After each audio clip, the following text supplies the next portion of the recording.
Hey, you guys. This is Ruth. This is Kindle Reads, and I know it's been a minute, but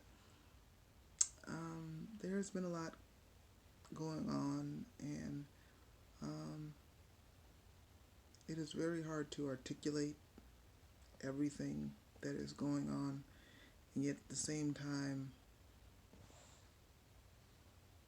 it's hard not to articulate what's going on, and lending my voice to something that my channel has always been known for, which is dialogue, especially about everything that is happening. And usually we try to use the cross section of books, um, which is a little bit funny because, like, in this corner right here, I don't know if you guys will be able to see it, but that is a book called The Black Poets. Um, it's really good. It's one of the books that I actually had to get a physical copy for because um, I couldn't find it in an ebook format. Um, and so I thought I would just point that out because that is a good book to read um, if you're into poetry. But I've made this video so many times, you guys. Like, no shits. um, it's just sometimes I feel like I have so much to say, and then at the same time, I feel like a lot of people have expressed what I want to say, and yet I definitely know there's an angle that I know a lot of people haven't taken yet, especially when you talk about Booktube. But when I start talking about this particular aspect of the black community and the Black Lives Matter movement and what that actually means and the actuality of it, it is amazingly depressing because the more you think about it, and I might tell you, I'll probably tell you guys a little bit of it, but the more you think about it, the more you just like, you're like, we are fucked. I mean, and that's something like the black community is like, it's something that we like universally know. We are fucked. It's something like white community does not like to know about because we have this holistic view that there's this whole, we can pull ourselves up by the bootstraps, and our life value and how people's life values should be predicated on merit, um, though that is the actuality is usually further from the truth. And I'll give a little antidote because I'm definitely going to be talking about George Floyd, but I'm also going to be talking about other things too. Um, but an antidote is, I was talking to a mayor recently because I don't usually voice my political qualms here or there. It's just enough is enough. It's almost like I avoid politics, though I have a very, I wouldn't say political mind. It's just there are certain things that you want to advocate for, and then you hit that point where you know the only way that you can achieve some of the things that you want to advocate and actually have present in your life and in your community is if you get involved in politics. But then you also know politicians lie. It's a whole lot of lip service, and it's way easier to talk about things that you want to accomplish than actually have them accomplish. Especially when you start talking about politics, it's like this whole roundabout thing. That's why I don't really like politics. But in the same breath, it's like you feel like you're caught, because if you don't politically get involved, nothing will change. And yet, if you do politically get involved, nothing will change. So, that's because we have a lot of systems that are in place that have brought us to where we are today. And it's hard to talk about how we got here because a part of our American history is to forget all of the stuff that happened for the past 400 years, 401 years. All this, just forget all of that happened, and like just move forward. It's almost like um, if a good analogy. Funny enough, I learned this analogy from church. Um, a good analogy is just say someone is like dicing shit, right? And you elect to help them, or they elicit you to help them, and they're like, could you put your hand on the table and hold this whatever cucumber, I guess, and they're dicing the cucumber, and then they cut your finger off. And when they cut your finger off, it's like super motherfucking intentional, right? And they apologize. Well, actually, fuck it. We're talking about America, so they don't even apologize. What they do is they promise you that they'll get you a band aid, a la 40 Acres and a Mule. So, um, but just say, okay, that happens. And they're like, oh, could you still help me? You know, that thing beforehand, when I accidentally, cut your finger, or when I cut your finger off, that was an accident. Didn't mean for that to happen. And, being a person, I mean, who doesn't have any choice, just say in this situation, um, because behind you there's a gun pointed at your head, so you have to comply to whatever this person's asking for, anyways. But just say you have no choice, you have to comply, and you put your hand back on the table, good faith. They're not gonna cut your finger off again, and they cut your finger again. But just say the second time it kinda seems accidental, but bitch, they did it on purpose still. But nonetheless, it seems more accidental this time. Now, how many times would you keep putting your hand on the table? And I mean, I think that's where we are when it comes to Black Lives Matter. It's like I have to go through society. I If I do not go through the society, I won't have any wealth. I won't be acclimated. I mean, I want to be in my society. But in a sense, it's like I can't be in my society without putting my hand on the fucking table. And that is very discouraging. And so, what I am talking about, or what I will be talking about today with this Black Lives Matter video and Booktube, because we will be talking about books. Believe it or not, we'll be talking about books. Is that there are a lot of social elements to why Black Lives Matter is a thing. And there is a whiteness to Black Lives Matter. And the complicity of white people is just astronomical, because for the most part they have the knife in this analogy. And no matter how good they are at cutting shit up, they still cut your hand off. I mean, they still fuck you over when you talk about our community. And maybe this is this huge sense of being upset, but I'm going to talk a little bit about social racism and how it is the thing that we just it's the thing that most people don't want to see, because race. I'm just gonna say race. I'm not even gonna say racism. Race, the construct of race, is a very fucked up thing for the most part. But it is a construct that exists. But it's not always a bad construct, because with race comes heritage, comes culture, comes family. And so, I mean, it's not an inherently bad thing. But when you talk about racism, I think we have like this binary idea about racism. Like, racism is only when someone does something bad to you, and they do it with malcontent. So they have to have they have to know that they're doing it, and it's only done based off of one controlling factor, just the pigment of your skin, or your culture, or whatever. So that is the binary, like that's the binary definition that people have of racism.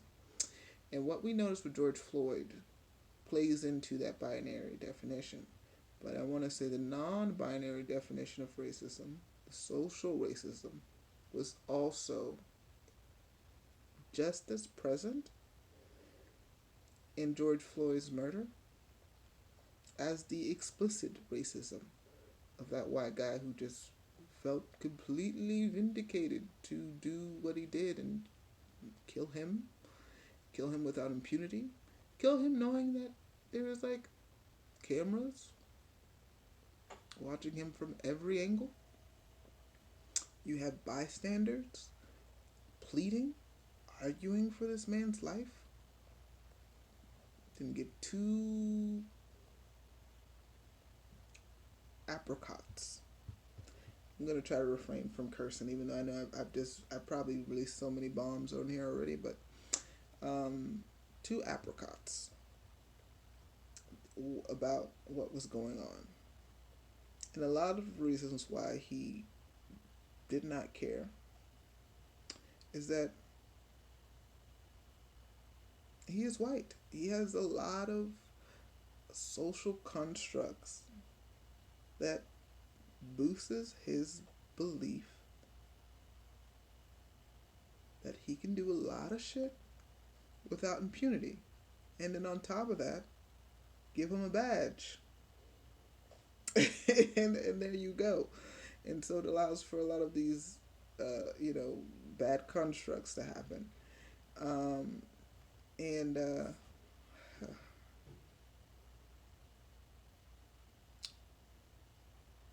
George Floyd, God bless his soul. The situation didn't start until he was accused of trying to use a fraudulent $20 bill. Though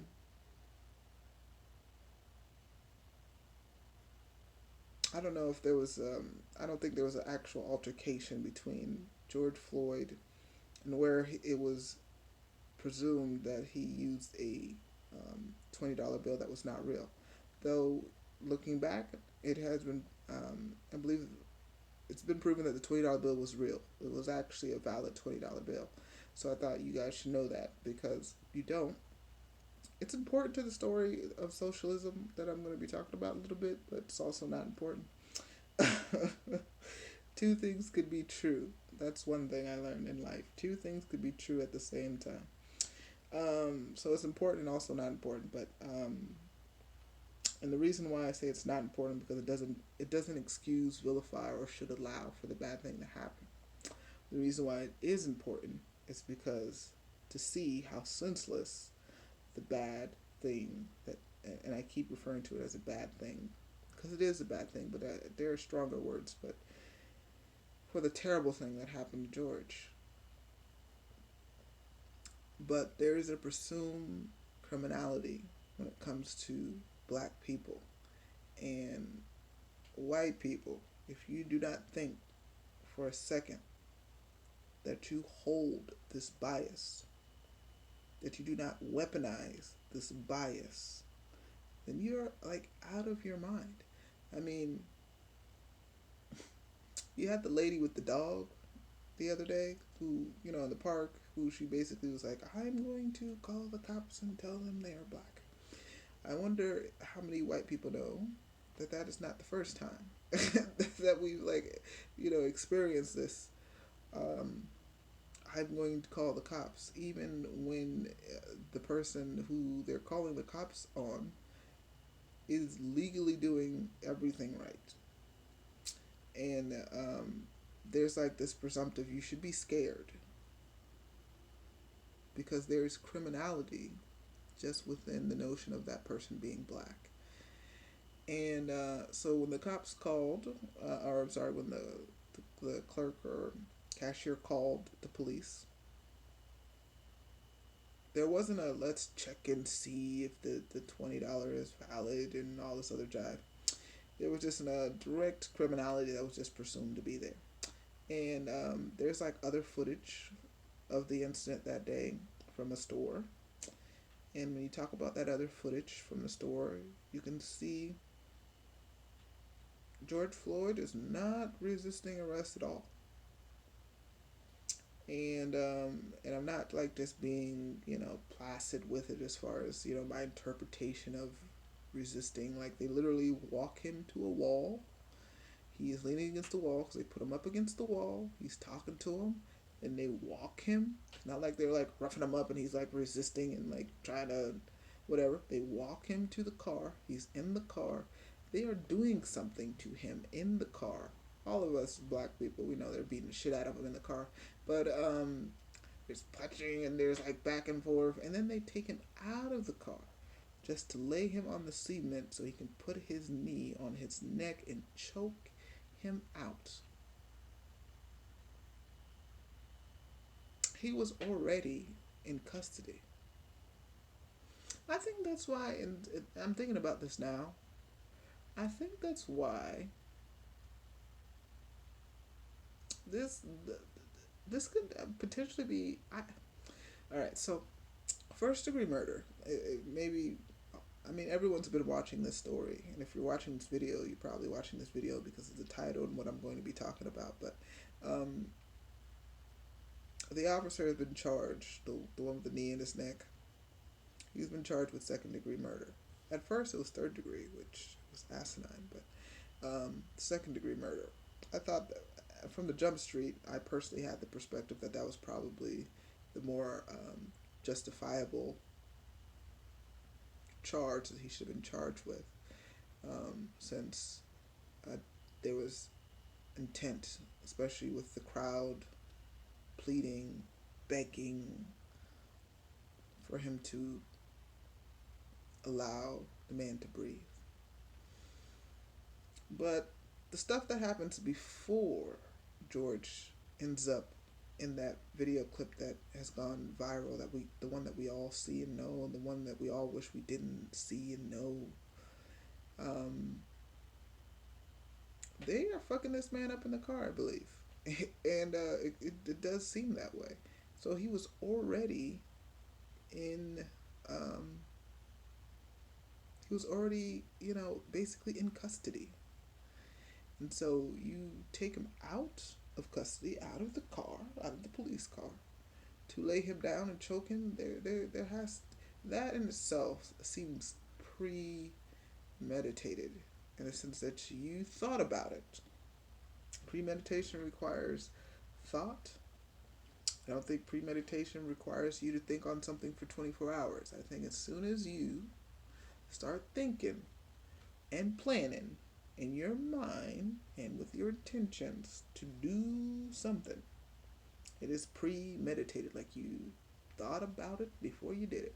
So when he was in that car, they were jacking him up, and then they decided to take him out of the car. And when he decided to lay him down on the ground, I think he thought that through. I personally think he thought that through. That's why I'm also with the family when they talk about first degree murder. So, but a lot of times you can only charge what you can. I guess you, like as an attorney, you only kind of charge what you believe you can actually win. And so um, the state believes, I mean, that they can win the second degree. So I mean, they're going to do the second degree. Um, but the criminality that was presumptive to be there is a social construct. Like people generally, when they see black people, especially when they see black people in a space that they don't expect them to be at, even though the whole ideal that you have constructs on where you perceive us to be this race is racism, even though there's no like malcontent. Because like I said, the ideal of racism, we got to walk away from the binary idea of somebody clubbing somebody across the head or somebody with a sheet on their head. It is those things too. Those are just more explicit of racism. But the things that we cultivate, because when you talk about criminality as a society, when you think of a criminal, you allow every bad thing to happen to a criminal. Everything's allowable to happen to a criminal. And so, if black people have a sense of criminality, a lot of times people just believe that any injustice or badness that finds them, it's totally vilifiable. A good example of this is when something terrible happens in the black community, the first thing the news outlets will do, and I'm telling you, we can like map this out. Us black people, we can map this out. As soon as something happens and it's considered to be big enough to be televised on a national stage, the first thing they're gonna do is they're gonna look into this black person's history, and anything that he's done is gonna be justifiable for his treatment. So if he was tardy, so he has a past of being troubled, um, it's justifiable. If in the past, there's any type of crime that happened in the past, it is justifiable. Though, I mean, from a standpoint, when you look at the statistics, because I talked about this in the new Jim Crow, black people do not commit more crimes than white people. Put it up on a stat sheet, you know. We do not do more crime. That is the false narrative. Black people are not just like, we are just, because, I mean, the general narrative of African Americans and black people is just either we are selling drugs or we are playing sports. Those are the two narratives that people have. Those are the two narratives that media enforce, TV shows enforce for the most part. When something bad happens to us, those are the two things that are enforced. They don't talk about, like, I would love for when something bad happens, they go on a tour to show you all of the good shit that that person has done in their life. Not the one bad thing that they did in middle school or high school or something like that. I remember with there's so many different cases. It's actually making my chest hurt. There's such a level of anxiety, but I want to have an open dialogue. So I'm just gonna talk, you guys. I've just been talking. So, and I want to encourage you guys just to talk in the comment box, and I'll be chatting with you guys. You can just leave statements, like I said. I mean, communication is not. It doesn't always require a back and forth, but I lost my train. Uh, sorry, I lost my train of thought because I'm thinking of so many different things. Um, but criminality, I think overall, I was talking about the criminality that was just presumed to be there. I would love for like one time when a black person dies, just all of the good shit that they do. But all of the time, I mean, we black people, we set our clock to this. As soon as they die unjustly, it's like all of the bad shit. Whereas like for our white counterparts, when something bad happens, they are none of that shit happens. A good example. I don't know if you guys remember. I believe it was Texas when the woman walks into the black guy's house and kills him. And the presumption was that that was her house. She just got, she got confused. She didn't know. I mean, as soon as I open my door, if my, if my house don't look like my house, I'm not gonna presume it's my house, even if, you know. Okay, good example. I know cars are like, you see a Toyota. There's like 5 Toyotas when you go to like a huge mall. I know this has probably happened to everyone. Like you go to the mall, you're such in a rush, you park somewhere, you shop for like a few hours, and you come out of the mall and you're like, oh shit, where did I park the car, right? And so you go to the general area where you parked your car, and you get to a car that is the same make, model, everything as your car. But when you put your key in the door and it doesn't turn, you're like, what the fuck? And then you look inside, and if that inside of that car doesn't look like the shit that you had in your car, you're like, oh shit, it's the wrong car. So I don't know how this lady the door's unlocked or whatever what the fuck. She gets in and then you look around and you see that this house doesn't look like your fucking house. Like the key ain't where you left it, the doorknob ain't where you left it, the shoes are not there, the couch is not the same fucking couch.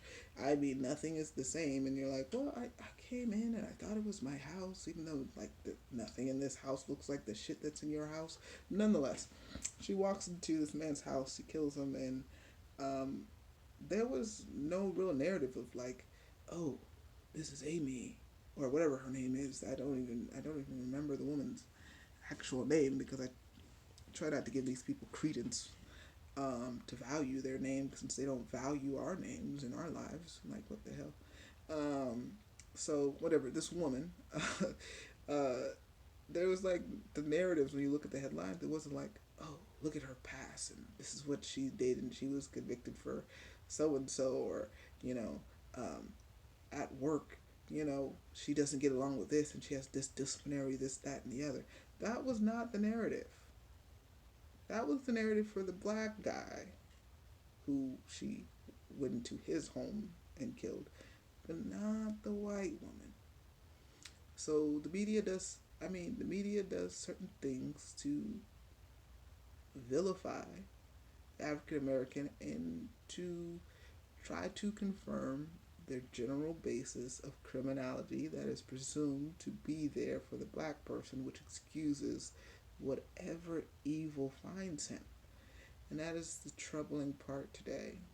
And so, um, I've been kind of rambling. I don't want it to be too long. I mean, I enjoy talking to you guys. That's one of the things I miss about making videos. So, but I'm going to talk a little bit about a novel called The Parable of Sowers. It's by Octavia Butler, and it's fantastic. It's about a book about what would happen if we continue as is. And the book is set in the year 2024, though it was written it was written before 1992. It was just published in 1992. Um, and the crazy thing is, I want to say it feels like 80%, probably 90% of, well, 80%. Let me just say it's a hard 80 for me. Like 80% of the things that um, the book talks about, as far as like the dystopian onset, is shit that we're going through. An epidemic, um, failed economy, a president, funny enough, a president who believes that they can get us to the back to the good times, whatever the hell that means. Um, and yeah, it's just amazingly scary how she wrote this book so long ago, and yet it is a lot of the things that she talks about are some of the present day things that we're currently living through, and that's what makes Parable of a Sower such a great book and something that I would recommend reading.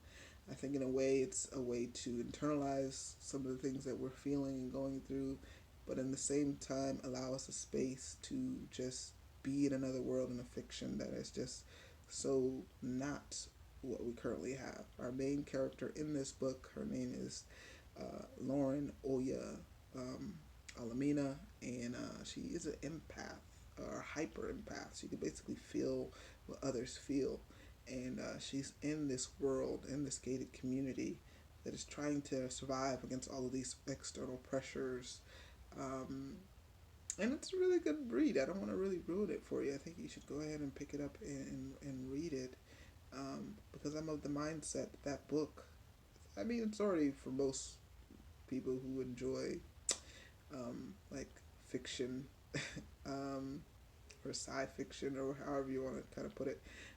I think for many of us, it's already considered a book that is a classic, but it's one for sure. It's gonna be a classic book down the line. There is the Bluest by Toni Morrison. That's one of my favorite books that you can pick up and read. Um, and I think the reason why I recommend that book is I've read a couple other books by Toni Morrison.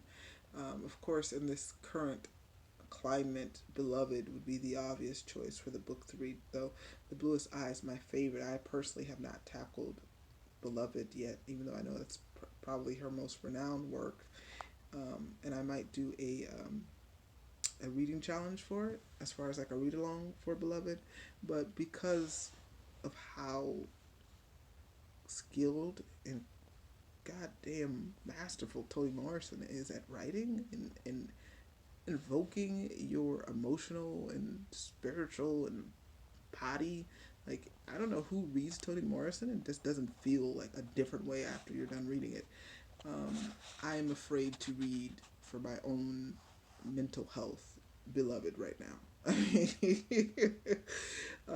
Because I'm already personally in a very fragile place um, with all of these experiences being amplified in a way that people are finally recognizing some of our traumas when we talk about our Black Lives Mattering.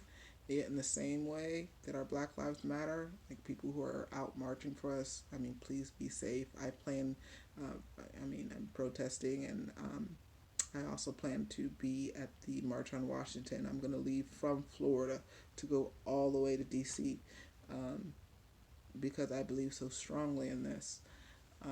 And so, I mean, please stay safe. But the actuality of everything is that a lot of people who are championing these Black Lives Matter movement, at the end of the day, you're going to go back to your homes, your white neighborhoods, your white communities. And I am black. I don't get to walk away from my blackness. Okay? I don't get to walk away from some of the criminality that's presumed to be there. I am not able to walk away from the prejudices that are there that meet me all the time. Um, and so um, I'm not able to tell my truth without you having to see it. Like the African American, the funny part is the African American community, we've been like telling you forever, bad cops, bad cops, bad cops. And you guys are like, no, no, no. They're here to serve and protect. And that's because they serve and protect you. Sorry the picture has gotten so dark, but they're there to protect you. They just haven't always been there to protect us. Um, and the whole notion of bad apple, I mean, the whole damn fruit basket is corrupt. I think people just focus on the bad apples because they're good apples.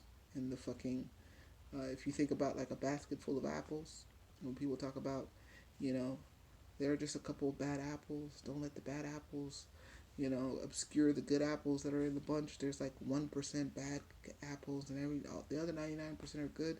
But I was like, for a second, I would like for people to examine the basket that is holding these motherfucking apples. It is not good, folks. That basket, like, I think a lot of white people are experiencing and seeing how the basket is broken, is bad. Like when they pushed the white guy over and they didn't think there was video footage and they were like, he tripped and fell. That was the police department that released that statement, not the bad apples. They didn't go on their fucking Twitter handle and be like, that guy that we had an encounter with, he fell backwards. No, the department released that statement. So, I mean, is that a bad apple or a bad motherfucking basket? And so I just want to kind of leave you with also, I know I talked about Octavia Butler, but I also want to leave you with the laws of color, which talks a little bit about, I didn't talk about economic wealth and the housing and the GI Bill. There's a lot of things I haven't talked about, you guys. And I don't know if you guys want me to come back on. It'll probably be in this format again, but whatever. Because my camera, until I get a new battery for it, it'll be like this. But there's a lot of stuff that we haven't talked about. And I don't know. And the thing is, I don't know how interested Booktube is in that. And that is the frightening thing. And that is what speaks to the white fragility of just it's okay to be ignorant about what's going on. It doesn't matter because it's not affecting you or your life. And that's what I mean when I say at the end of the day, when passions kind of um, come down and you know your day to day comes back up and you get to kind of be ignorant of everything that's going on around you because it's not affecting you in a personal way. I don't get to walk away. And so there is the law of color, which talks a little bit about talks about the redlining. If you don't know what that is, um, look into it. But that book will definitely explain it. It also talks about the GI Bill and a lot of the things that were state section laws. And a lot of times when we talk about that, people think we're talking about like the '60s. Redlining went up to basically 1977 before it technically got outlawed, and then probably actually went on a little bit longer than that. So um, that's not that long ago. And then that led way to like bad loans. That was prey for the black community, which is another topic in and of itself. Again, there are many topics that I could talk about, you guys. It is late. I am tired. I am frustrated. I am anxious. I have anxieties. There's a lot. And so I just want to have a free space to talk and also invite you guys into that free space to have a dialogue. So um, you guys, of course, be safe. Um, Try to stay safe. Try to emotionally you know feed yourself and not deprive yourself of taking care of your health, not just from a physical standpoint but emotionally and spiritually. You guys have a good one.